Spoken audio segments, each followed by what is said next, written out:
On this edition of Diecast Time, I'm going to crack open Classic Collectibles' new VL Walkinshaw of Larry Perkins and Denny Hulme from the 1988 Sandown 500, and then I'm going to compare it to the Biante version of the Brock VL Group A SS that Larry used during the championship from that year.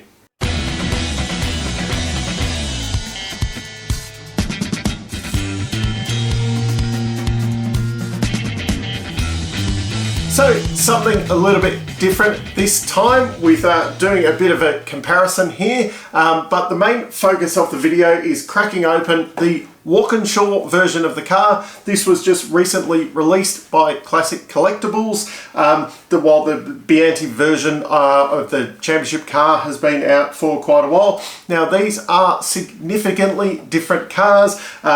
This was the original, I suppose, HRT, but it was Tom Walkinshaw had been granted license to run the racing division instead of Peter Brock after his fallout. Probably not worth getting into that here because that will take days and days to go through, but Larry Perkins had run through the championship with one of his VL Commodores, stick it up as a special vehicles one, and then for the Sandown 500 the Walkinshaw version of the Commodore was homologated, where they got the big aero kit on the car and a bit better engine freedoms. I think they went from a carbureted V8 to a fuel injected V8, but this is based off the Sandown 500 version, so let's assume the Bathurst ones will be coming soon.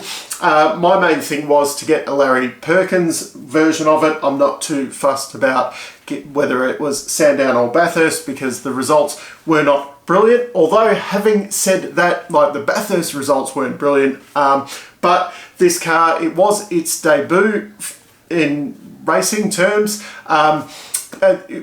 Sandown, it wasn't the same Sandown we know and love nowadays. It was on the old extended circuit. Yeah, if you have a look, they did extend the circuit in the early 80s for the World Sports Car Championship.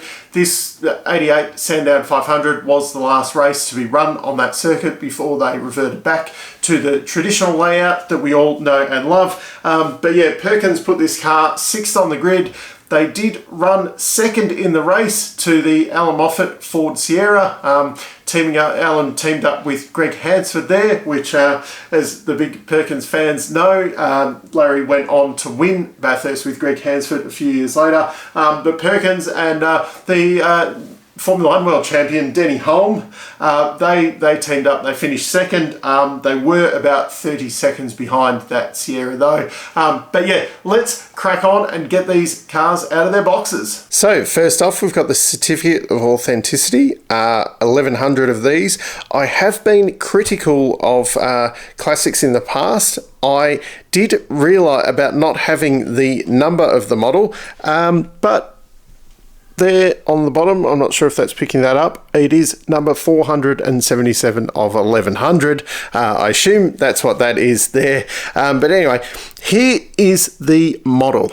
Yeah, as some of you may know, I have a soft spot for the VL Commodores. It is the first road car that I owned. I'd love to own a Walkinshaw at some point. Just kicking it off, I do notice a bit of the fit and finish there. You can see some white through there where the, I suppose the aero kit fits onto the doors. That doesn't look great, depending on what angle you are on. Not the best paint job, this one now looking back. It does date the car very much, but I think it looks pretty cool. Those blacked out headlights and things like that.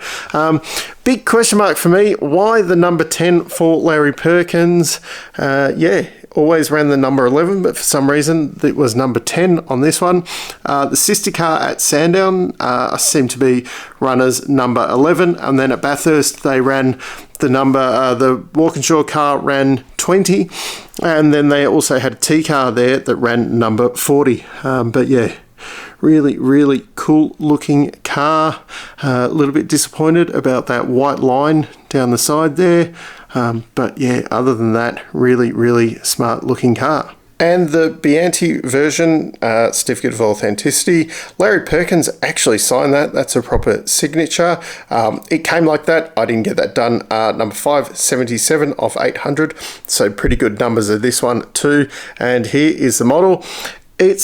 You can see a lot of white through the door there, but that is part of the fit and finish. As you can see, a very similar paint job, as the intention was. It was the same year, it was just different models during the year. So when people complained the other year about kind of going from Gen 2 to Gen 3 in the same year, this year they went, it was essentially the same car, but totally different between it. So there's the two next to each other. It does make the Brock version look very ordinary next to the Walkinshaw version of the body kit. Yeah, so it is hard to compare the two with the different body kits as to the quality of the models and yeah, how they stack up next to each other. But it does look pretty cool having the two for my collection.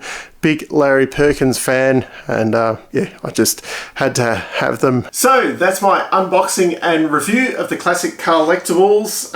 Larry Perkins, Denny Hulme, 1988 Sandown 500, second place VL Walkinshaw, and comparing it to the Biante version that he ran in the championship of the old Brock version of the VL Group A Commodore. I'm very happy with the model. As I said, that the big issue I have is with that little bit of white line that you've got there with the join in the body kit. Other than that, I love it. Yes, the paint job does look outdated these days, but that was a rage back in the time.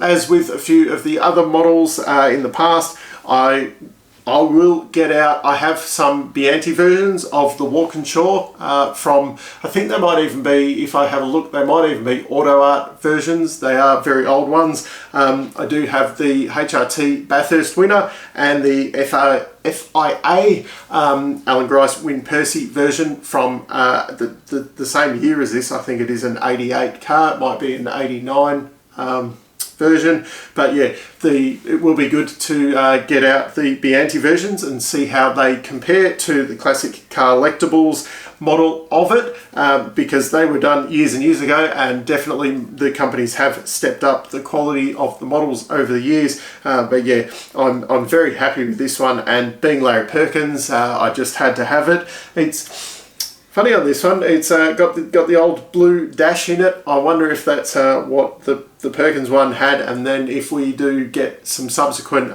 Walkinshaw and Bathurst version of these ones, whether the dashes are all the same colour in them and whether they change things like roll cages, because this was the Australian built Perkins car, whereas Walkinshaw did build a car over in the UK and bring it over for Bathurst, which was the one where I think the suspension fell out of the back of it, off memory. But yeah, that's that one. Let me know down in the comments, have you got either of these in your collection, or have you got any of the other VLs? I think over the years I've got most of the different the race car versions of the VLs that are out there. I don't think there's one that I haven't got so far, but yeah, until next time, I'm still Dave, and I'll catch you later.